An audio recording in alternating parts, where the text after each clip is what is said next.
So today I'm going to share the results of one component of a body of research that I've been working on with Sarah Lopez, who's a professor at Cal Poly. And this research pertains to how educational attainment shapes subsequent life events. So specifically, we've been asking questions about what it means for a woman to have a given level of educational attainment when she exists within a broader educational context during a period of rapid and uneven educational expansion. So to explore these questions, we take advantage of Africa's stunning heterogeneity in educational conditions. So this figure here shows for each country the percent of women in a given birth cohort who attended any school at all, completed primary school, and completed secondary school. So each of these lines shows a country's trajectory from women born in 1945 to women born in around 1990. So since the 40s, educational access has expanded in all African countries, as evidenced by the upward sloping lines in this figure.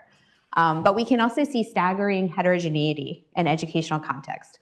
So the data in the first two figures, so for any schooling at all and completed primary, span almost the entire y-axis, from country cohorts in which almost nobody attended school to country cohorts in which upwards of 95% attended school at that level. Okay. So our research is predicated on the idea that demographic behaviors will be influenced both by what a person's, a person's educational attainment level, but also by the broader educational context in which she is operating. So what does that mean? So we'd obviously expect to observe strong links between individual level education and family formation behaviors, or that should be obvious to most people in the room here. Across Africa, there's a lot of research that's shown that women who progress further in school tend to marry later. They tend to adopt distinct dating and matchmaking behaviors. So they go from a paradigm in which their parents play a large role in selecting their partners to an individual choice paradigm in which they're selecting their partners through a dating process. And they also tend to delay births and have fewer children overall compared to their less educated peers. So we have this strong correlation between individual level education and family formation. But we can also think of education as an aggregate phenomenon in that the social meaning of a woman's educational attainment depends on the composition of her peer group. We're specifically interested in this project in the interplay between individual level and aggregate level education. So our approach is distinct from research that takes a relative approach to measuring individual level education. For example, by giving everyone's education like a percentile within the distribution of education in their cohort. So that approach would tell you where a woman lies along a certain distribution. So here we're holding individual level educational attainment consistent regardless of context. And we measure context by the percentage of women who achieve a particular level of educational attainment within the cohort that a woman is operating. In this study, our contextual measure of education is the percent who have completed primary education, but you can also do the same thing by the percent who have attended school at all or various levels. Okay. So, but broadly, this allows us to look again at this interplay between individual and aggregate. So here we have a country or a cohort in which most women have achieved some level of education. So we can look at how a woman who's highly educated in this kind of community may approach fertility, timing, and family formation behaviors different from a peer who has not gotten very much school and in this community is a distinct minority, compared to this community in which more people have not gotten far in school, and this more educated woman is a minority in her cohort. So we can look at this interplay between individual level and aggregate level education. Okay, so this brings me to our current project in which we're focusing on education group differences in the timing of first and second births across Africa. Okay, so over the past 50 years, most sub-Saharan African countries have experienced only modest fertility declines. in stark contrast to what has been observed in much of the rest of the global South. So researchers have remarked upon the fact that the onset of fertility transition came later in Africa than would be expected. Fertility declines have stalled in numerous African countries after starting. African women have not adopted the parity-specific birth spacing of other world regions, and so demographers have pointed to a different paradigm in which they may stop temporarily and then start up again in a way that is not dependent on how many children they've had. It's called postponement.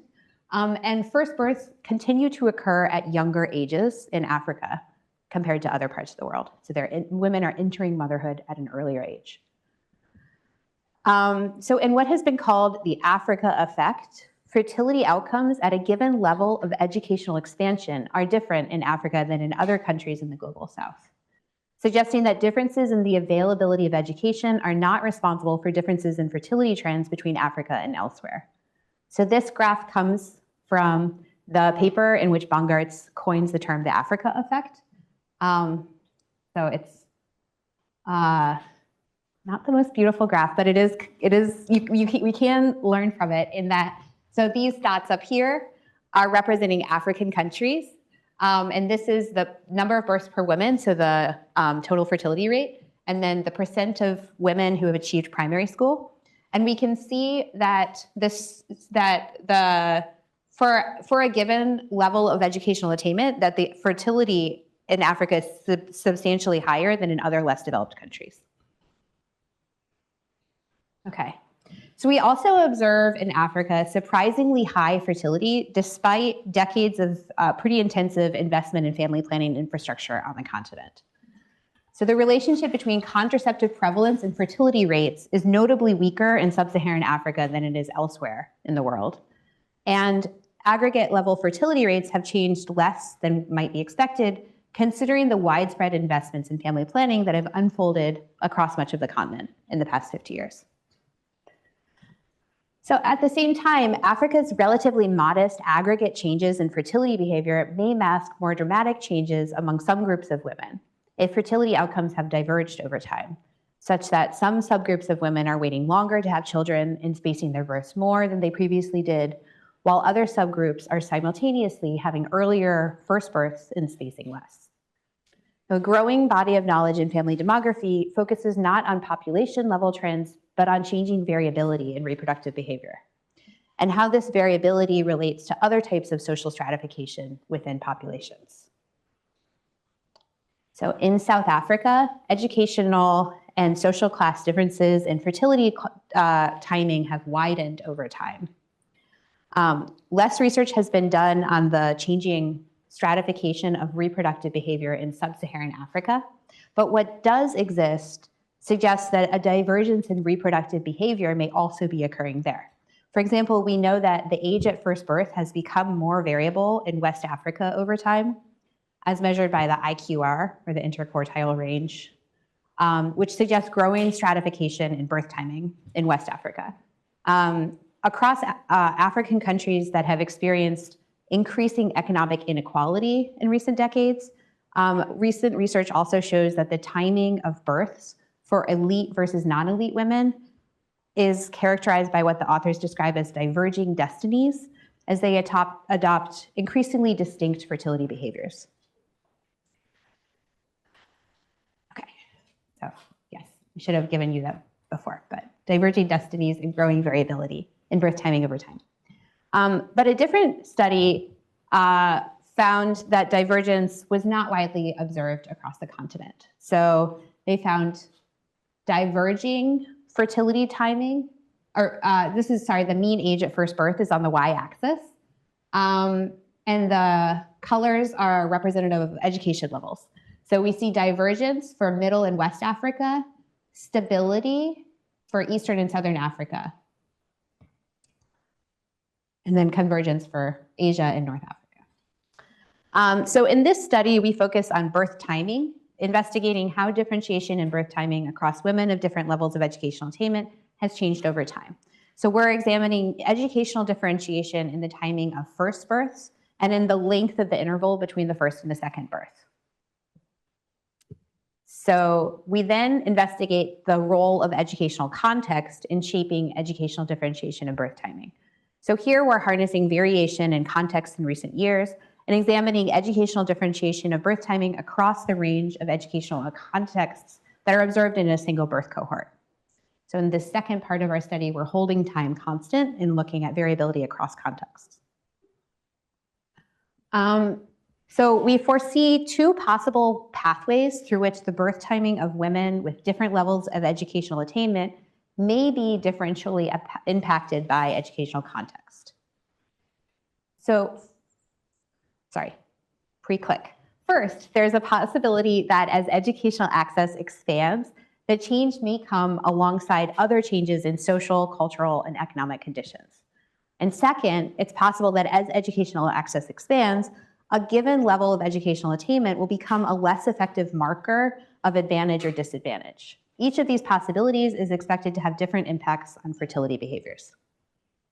So looking at the first scenario in which educational expansion comes alongside social, cultural, and economic changes, we might expect the highly educated women to delay their births more as education expands. This change would be explained by increasing female labor force participation and increased women's autonomy, such as when highly educated women have more control over choosing partners. In other words, we would expect that for the women who complete high school or go on to college, their birth timing would be later in contexts in which access to schooling is higher, in which they're more of the majority in their cohorts. At the same time that this change occurs for the women with the highest levels of education, we may also expect some of these new behaviors to rub off on other women, including women who have attended very little school or who have never gone to school at all. In this case, the existence of more schooling within a society would change conditions that would impact everyone's fertility timing, as the lower education women adopt the behaviors of their more highly educated peers. So this could be called an externality of schooling, or as we called it in a paper that we published on marital timing, a bandwagon effect, in which women of all educational levels jump on the same fertility bandwagon. On the other hand, it's also possible that expanding educational opportunities could lead to earlier births for women at any educational level. Take the women who have never gone to school. When there's very little access to education, so over here on this side of my imaginary x-axis measuring education, not having gone to school is not a particularly strong marker of disadvantage because it's the modal category for women.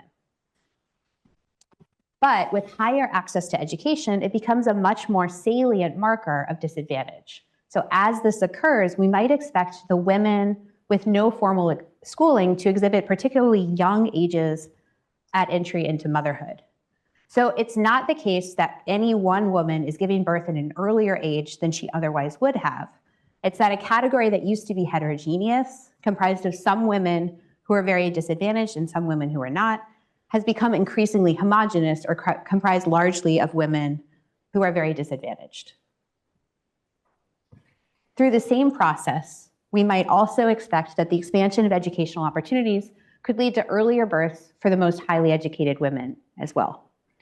On the left side of this axis over here, my fourth axis, when educational access was very low, achieving a high level of education makes a woman very unique within her peer group.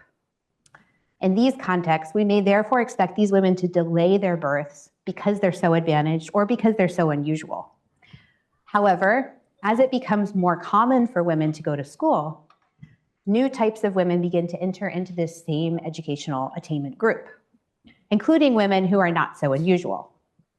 As higher levels of educational attainment become the modal category, we may therefore expect to see a decrease in the age at which women give birth within that educational category.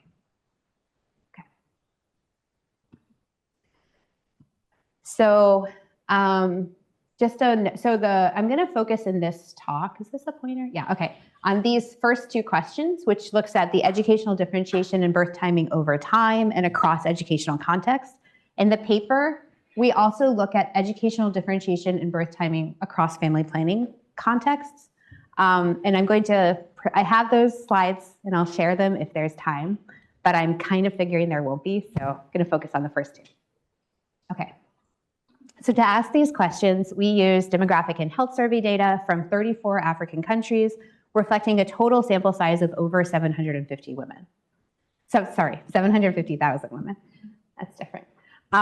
So this map here shows the countries that are included in our analyses. The shading represents how many birth cohorts we observe for each country.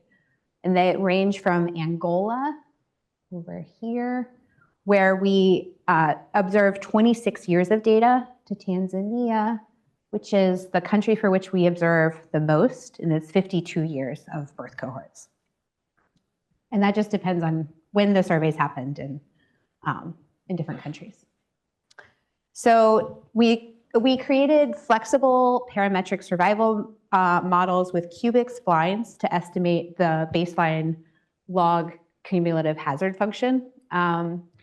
So this is a method that allows for more precise estimation of the hazard function, but in terms of the interpretation of results, it's similar to other survival models that you may have encountered. So we're going to separately model we did separately model the transition to first birth using a woman's age in years, and then the transition to second birth using the length of the birth interval in months. Excuse me. So our outcome measure that we're displaying is the midpoint value for each country birth cohort. So for the first model, this midpoint represents the age in years by which 50% of all women in a given educational category have reported a first birth. And for second birth, this midpoint represents the interval in months by which 50% of eligible women reported a second birth. So I'm using the term midpoint, not median, to reflect the fact that these values include women who have not yet given birth and who may never give birth. So it's not the median of all women who give birth, it's the midpoint of the whole population cohort. Okay, so the next two slides were designed to give an indication of the change over time in educational attainment categories and then the variability within each time. So this slide here shows on my x-axis time going from 1940 to that's 1997. This is the birth cohort. And then here, for all of the country cohorts, we averaged them together and took the mean of the proportion of each cohort that has a given level of educational attainment. And so we can see here that in the earlier part of our study, most countries, 3/4 of women had never attended any schooling. So very, very low educational attainment. And then if we go over here, we see that an increasing number in complete secondary or complete primary. And so our measure of educational context is this, or sorry, of educational context is this line. So, sorry, no, completed, yes, completed primary. So the women who have completed primary. So this is the only slide for which this happened, but this is a scatter plot, which didn't make it into the PowerPoint. So this was intended to show the variability that is masked by these averages. So you can just imagine a cloud of data and a slightly smaller cloud of data here, but there's still quite a bit of heterogeneity within each point in time in the actual percentage of women who have achieved a given level of education across the countries in our sample. Okay, so a bit more about our methods before I go on to show you the results. So as I said, we're using these flexible parametric survival models with cubic splines, and we're separately modeling first birth and second birth. Then to examine educational differentiation over time, we're interacting women's educational attainment and their birth year, and we're including fixed effects for each country. Then the second birth models are very similar to the first birth models, but we're controlling for age at first birth. And obviously women who have not had a first birth are not measuring, we're not measuring their second birth interval. And then we use weights to account for differences in sample size across countries. So using population estimates for that cohort for women of the age range that are included in our study. And then we're multiplying that with the survey weights to make the weights both nationally representative and representative at a regional level for the aggregated data. Okay, I'm going to start presenting results. Does anybody have any burning questions before I shift? Okay, great. Feel free to interrupt. But so I'm going to start with first birth, differentiation and birth timing over time. So each of these graphs is going to show in our y-axis that midpoint age that I explained, which is the point at which 50% of women in that group have had their first birth. And then here we see time going from 1940 to 1990. And this first line, this dotted line, is showing not differentiated by educational attainment, just the entire country cohort. And so the age at which half of all women had given birth grew by about a year over this 50-year period. So it went from 18.8 to 19.8, or maybe it's 19.9. So just pretty minimal change across a 50-year period in the age at first birth when we're looking across all educational attainment groups. So if we look only at women who have never attended any school at all, the age at which they gave birth fell by about 1 year over the same period. And then if we look at the age at which half of women who completed secondary school, so our most highly educated women, had given birth, it increased by 2.7 years. So it went from 20, so they were already pretty distinct in their birth timing at the beginning of the observation, having birth at 22 versus the uneducated women having birth at 19, but then it goes up to 25. So the gap expands from three years to almost 7 years during this period. Okay, and so for the intermediate levels, we see much steadier lines, both changed by less than half a year. So we see this differentiation mostly among the women who have not attended any school and the women who have attended secondary school, which at the beginning of the observation period are very distinct, and at the end are somewhat educated, but not that unusual in their cohorts. Okay, so then when we look at the second birth interval, we see a little bit more change in birth timing for the whole population aggregated. So we see that it grew by about 8 months, from 27.7 months to 35.8 months across 52 years. And these are, whenever I present on birth intervals to people who aren't used to African data, there's like relatively large birth intervals are sort of a norm in Africa. So the fact that for a high fertility population, that the average birth interval is 36 months, that's higher than a lot of people would expect. That's just a little thing that you can learn about African fertility. And so if we look only at the women with no formal education, we can see that this line is quite flat. So the interval grew by less than 2 months over this 50-year period. So we don't see the same the downward slope that we see for first birth timing. Instead, we see quite a flat trend. In contrast, we see much steeper trend for highly educated women. So the interval by which half of mothers with secondary education gave birth grew by 17 months. And so we see here that they're quite similar at the beginning of the interval, of the time interval. Sorry, I shouldn't use the word interval, the time span, and then quite distinct when we come to the end.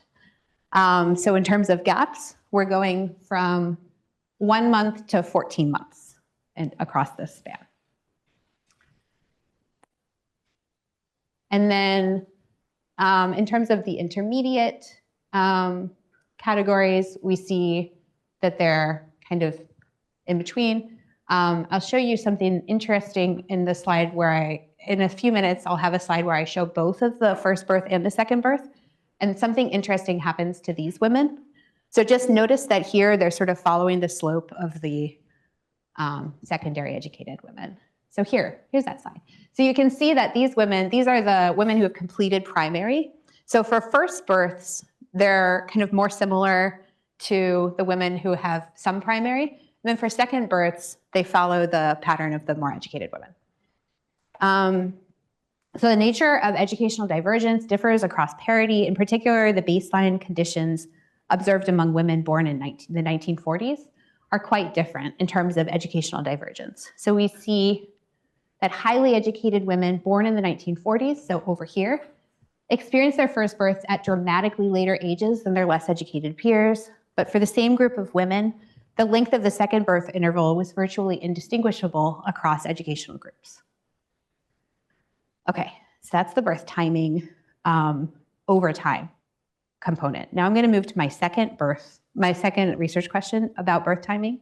I'm going from educational differentiation across time, holding national context constant using fixed effects, to examining educational differentiation across contexts, holding time constant.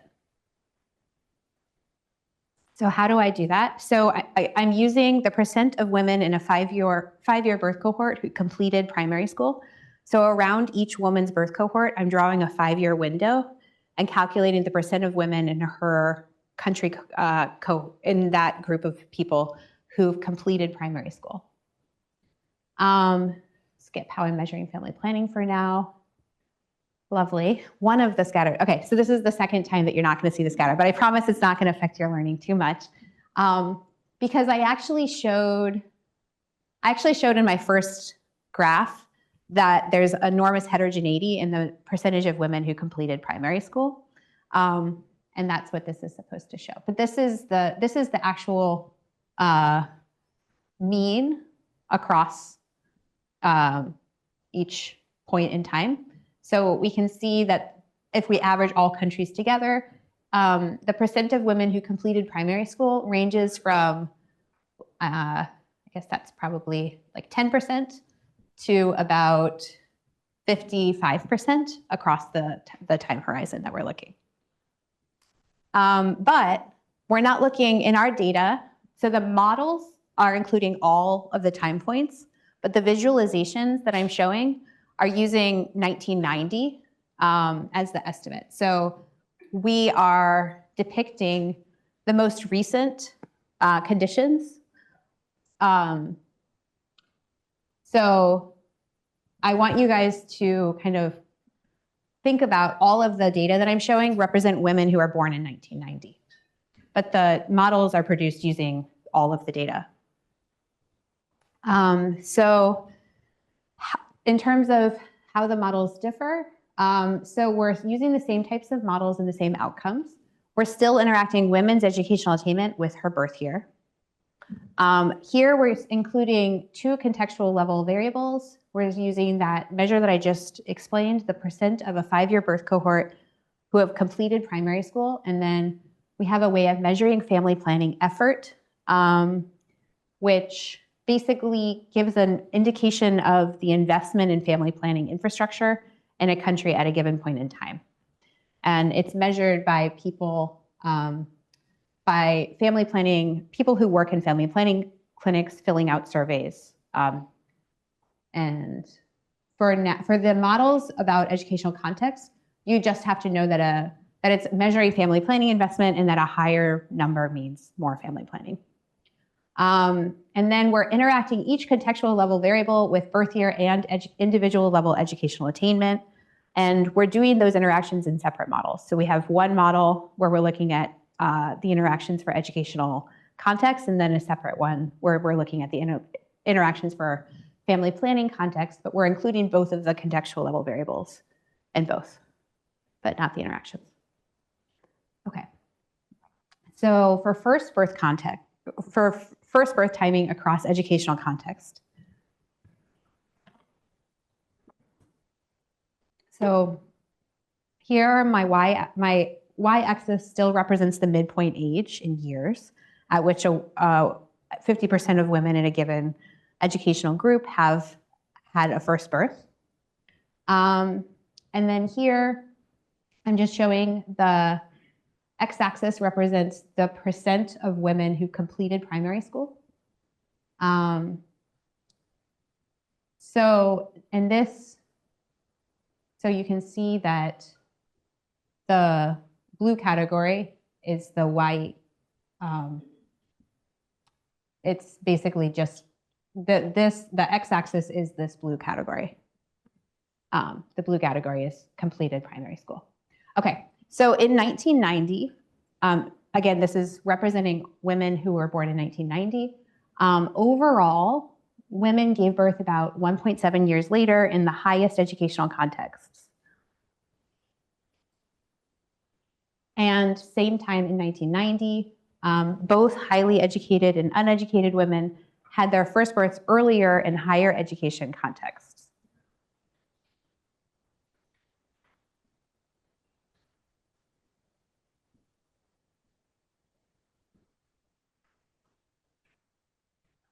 So we see that first births happened at about 26 years for women in the lower education context, and at about 22 years, 22.7 years, so about 23 years in the highest education context. And for uneducated women, those numbers here that you probably can't see are 18 and 17. So we see that the more educated women, the difference is about 4 years. And for the less educated women, the difference is about one year. So in low education contexts, this result shows that we're seeing more of the changing marker of relative status that I laid out at the beginning, so for both groups. So in low education contexts, educational attainment marks the relative advantage of a lucky few. And in high educational attainment context, educational attainment marks the relative disadvantage of an excluded minority. So for both education groups, we can see the effect of this kind of changing heterogeneity or increasing homogeneity in the, of the categories. I see some puzzled looks. Questions or? Okay. So for the second birth interval, we see something a little bit different. So in 1990, overall, women had spaced out their second births about 6 months more in context with highest educational attainment. But we see this divergence in the lines. So secondary educated women experienced longer second birth intervals in contexts in which education is widespread. In contrast, the red line shows that uneducated women have the shortest birth intervals in these same high access settings. So the educational gap in birth intervals more than doubles, moving across educational contexts from less than 8 months to about 18 months. And then we see that the other two groups are kind of spaced out between those. So in 1990, highly educated women space their births more in contexts where education is widespread. So this is kind of consistent with the theory that we laid out at the beginning, which is that educational conditions, as education expands, that educated women may have more opportunities, for instance, to participate in the labor market or more autonomy, and that their spacing behavior that they may space out their births more in situations in which they are the majority. In contrast, we see for uneducated women, again, it seems to be a story of relative disadvantage, that in these high education contexts, that this is a really strong marker of disadvantage in a way that it's not in these low education contexts. Okay, so conclusions. So over time, educational attainment became an increasingly salient predictor of the timing of births across Africa.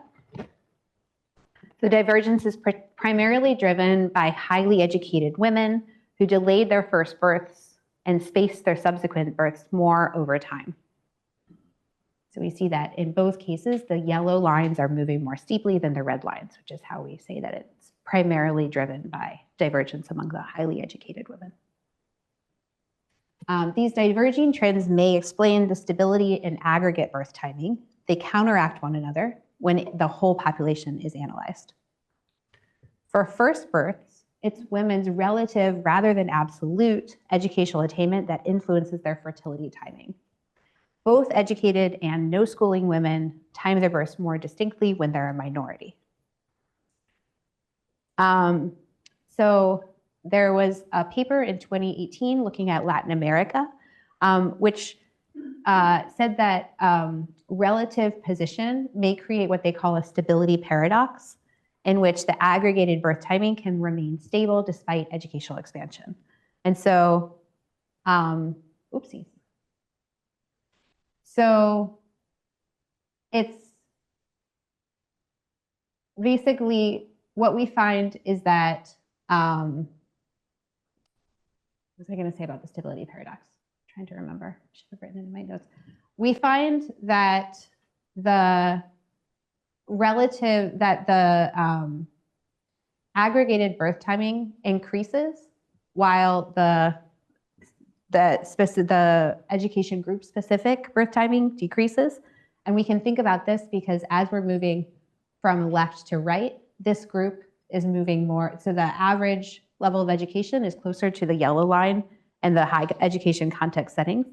And so it's a similar kind of finding. The paradox is similar, that if we look at the education, if we look across educational expansion and we aggregate the whole population, that we're actually masking what's happening within educational groups. Because the whole thing that's happening is that the distribution across these groups is changing when we're looking across educational expansion. So for second births, we find similar patterns for less educated women, but more educated women space their births more when they are a majority. So we find this different behavior for the first and second birth interval for the more educated women. So this is consistent with these women taking advantage of social opportunities, and it may be that they may be once they have a first birth, that they may be kind of spacing more. So the finding that I showed at the beginning of the Africa effect, where for any level of education, the total fertility rate remains constant, it may be that we're seeing some evidence of more parity-specific spacing for highly educated women, where they have their first births and then wait longer to have their second birth. So there's a pretty marked contrast in the finding for highly educated women. Okay, so I think I don't have time to show you the family planning, so I'll leave it there. Do I? Do I have, it would take me like probably 5 to 10 minutes. Yeah, okay, cool, okay. So family planning context is slightly different than educational context.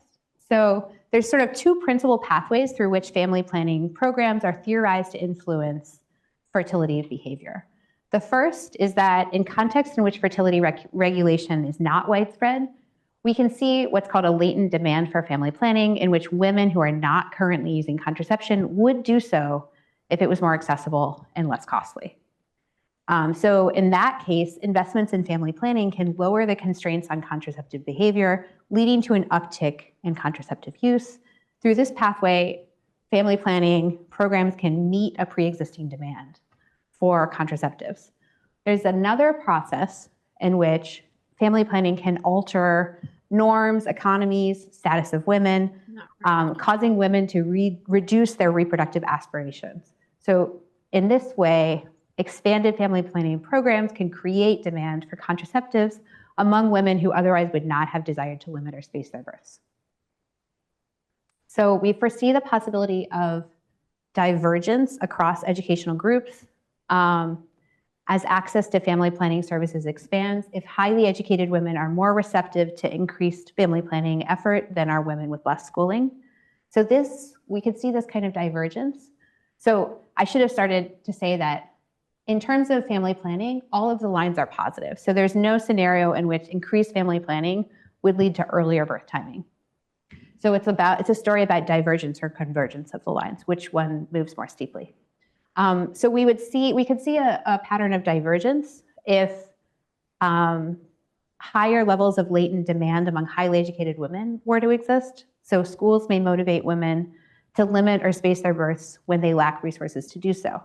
So there's some evidence that educational expansion alone, in the absence of family planning programs, is insufficient for increasing contraceptive prevalence in sub-Saharan Africa. So that would be a story in which highly educated women have more of this latent demand. It's also possible, that the expansion of family planning programs could create disproportionate new demand among highly educated women. They may be more responsive to media campaigns targeting kind of new gender norms or expansion of labor market opportunities. So there may be more of a revision of reproductive aspirations for highly educated women versus less educated women as family planning expands. We could also see convergence if less educated women were more receptive to family planning. So this could be that family planning investments provide information that reduces barriers. That would be meeting latent demand. Or fertility regulation could kind of transform from an innovative behavior of the educated elite to a habitual behavior that's practiced by women of all educational backgrounds. There's some work on social diffusion, which makes that argument that over time, as access to contraception is more available, that it becomes something that less advantaged women aspire to in terms of smaller family. So that would be creating the new demand. Okay. So in terms of results, so the family effort score basically is a way of measuring for each country cohort the level of family planning investment in that country. It goes back to the 1970s, which is when women who are born in the earlier years of our data are having children. So we use family planning effort score for the age around the age at first birth for these cohorts. So we're able to capture most of the data. We had to take out some of the earlier cohorts. So again, this is isolating 1990 and looking across the range of family planning availability. Lower scores means less family planning, higher scores means more family planning. So across the full range in the aggregate, differences in family planning give us about a 1-year difference in first birth timing. And we see parallel increases in age at first birth for less educated and educational women. It's very steady at about 6.5 years. So we don't really see divergence or convergence. There's not very much responsiveness. There's not very much difference in responsiveness to family planning investments across education for first birth timing. So again, we see no divergence or convergence. Instead, we see parallel lines for first birth timing. For second birth timing, we do see divergence. So in terms of their second birth timing, again, highly educated women are distinct in the second birth compared to the first birth. Here we see evidence that they are more responsive to family planning effort than our less educated women. So less educated women space their births about 2 months more, and more educated women space their births about 6 months more in contexts in which family planning is more widely available. Okay, I'll leave it there. That's enough of the family planning results too. Yeah.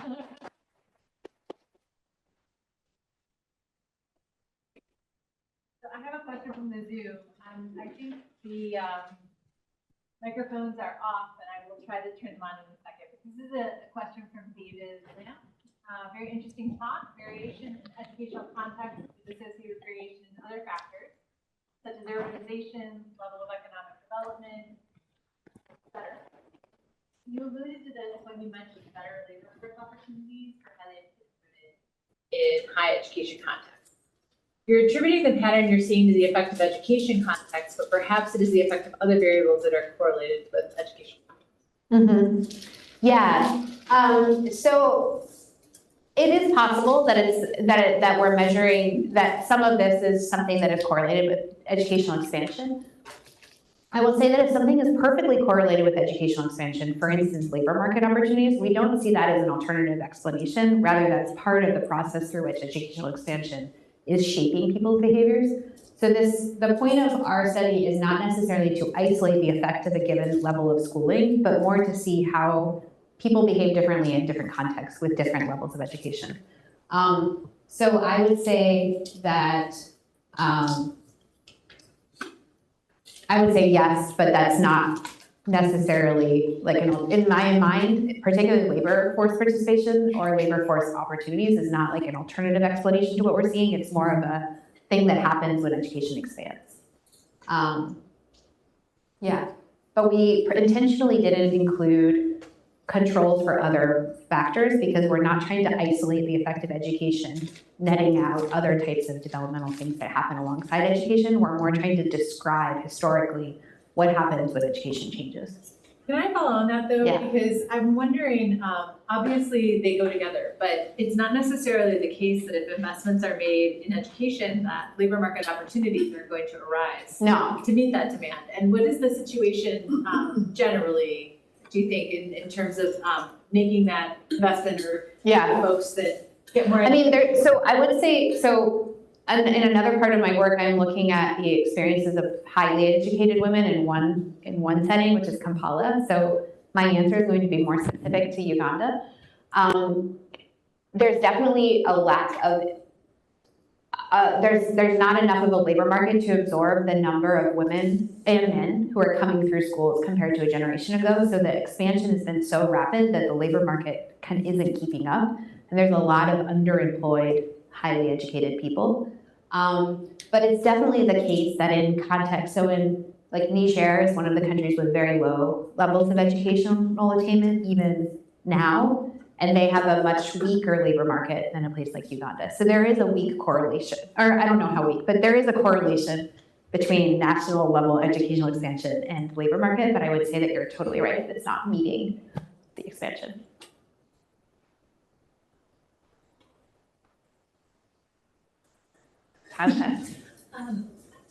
In some ways, I feel like the education piece and the family planning piece are sort of like different ideas, because with the education piece, you have this whole composition thing going on, which I thought was really interesting and really important, and it made me think, oh, is this kind of the same thing we saw with people with less than high school education in the US, and people recently, like, for economic outcomes and all kinds of other things, and so that almost seemed like you could do some sort of the decomposition simulation thing about that, whereas then the family planning doesn't have that aspect, and it seemed like it was more sort of this theoretical stuff about.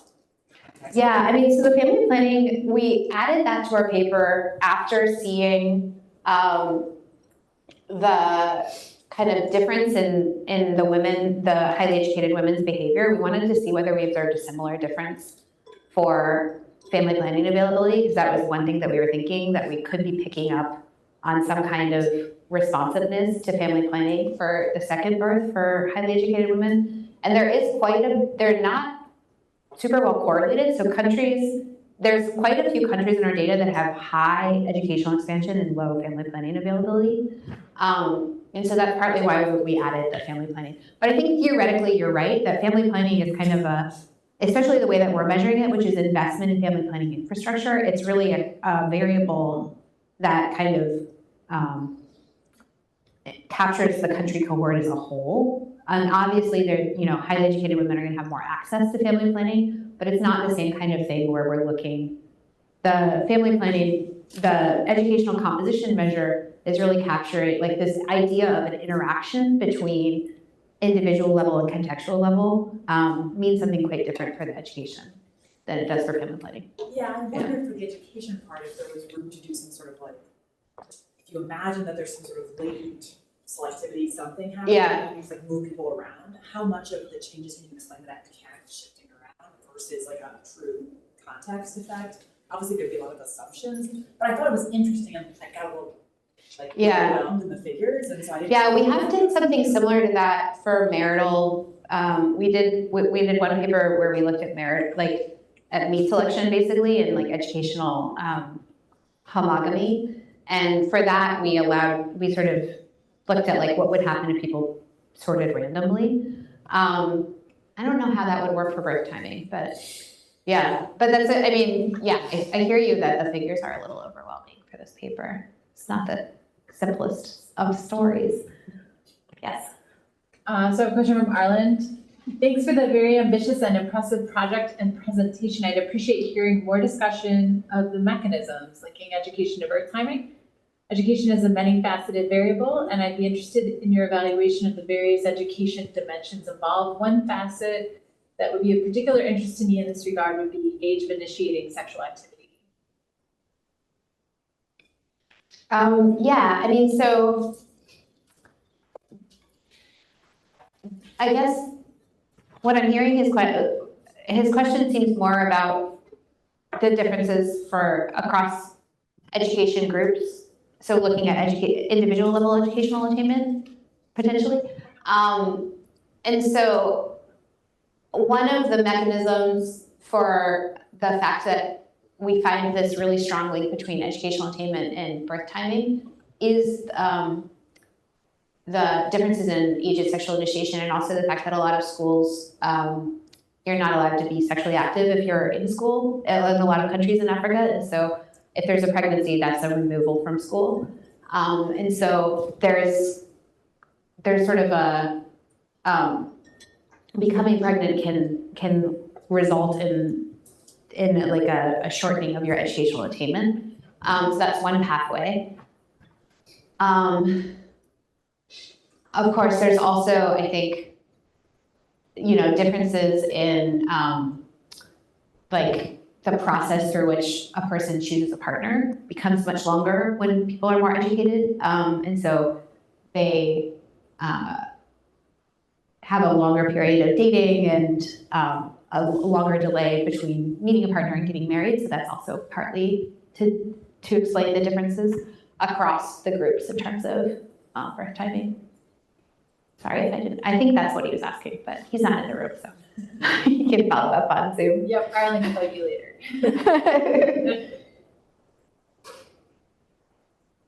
You kind of just answered this, the question that I had, which was I was thinking about, to what extent do we think this is about believing education because they're getting pregnant versus figuring it out? Yeah. So I mean, that does happen.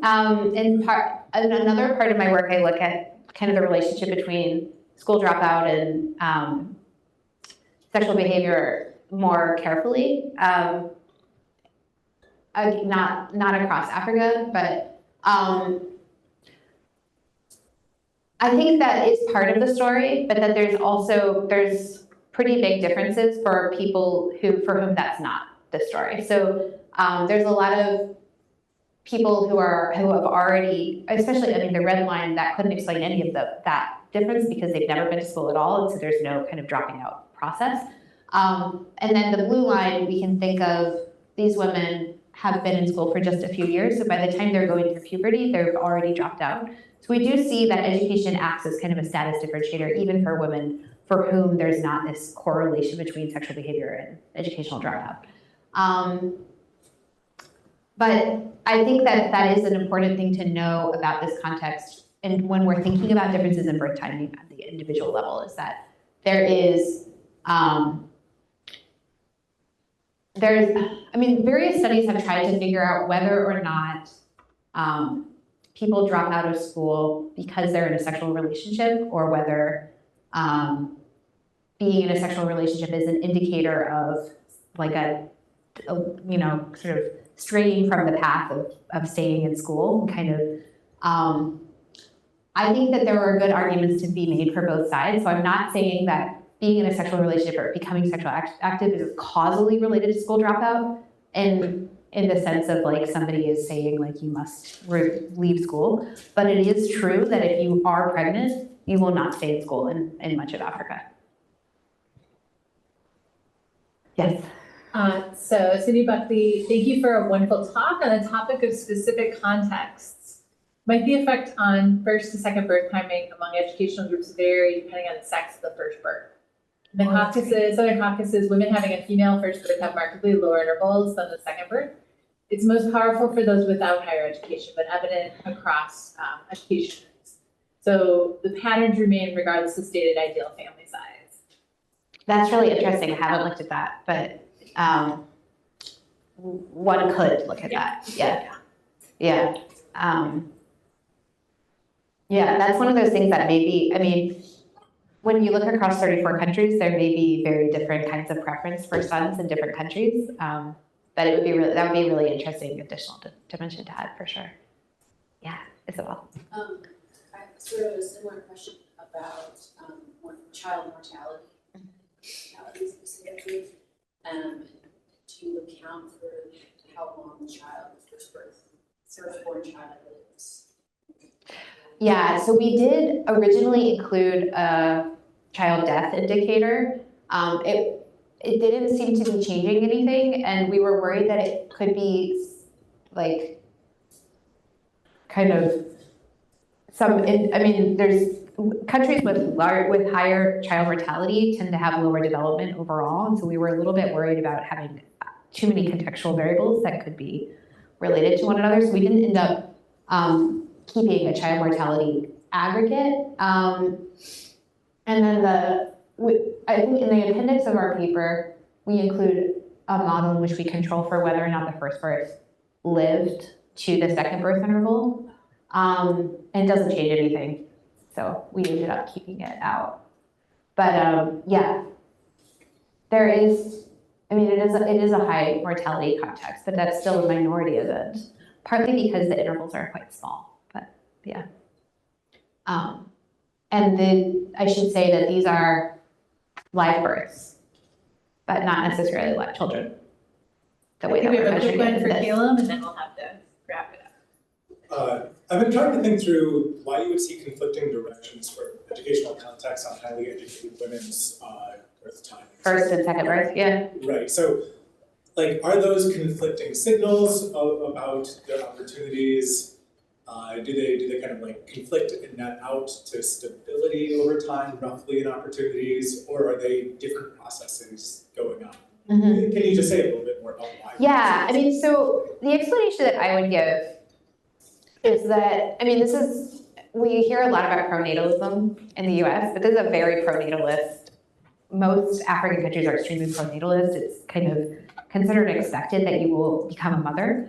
And that's like a core part of adulthood. And so the question, like the idea of not having any children is not something that is very widespread, but conditional on having a child, having fewer is definitely an ideal that more educated women can adhere to. And so I think the idea that one would space their first birth, one would time their first births more similarly to less educated women and then space out their second longer, is kind of could be understood more in that kind of context, where going into your 30s without having a child is not necessarily a desirable outcome, but having fewer is for more educated women. And that's, again, that's my experience having asked these kinds of questions in Uganda and Malawi qualitatively, but I have not done any qualitative research in West Africa, so I hesitate to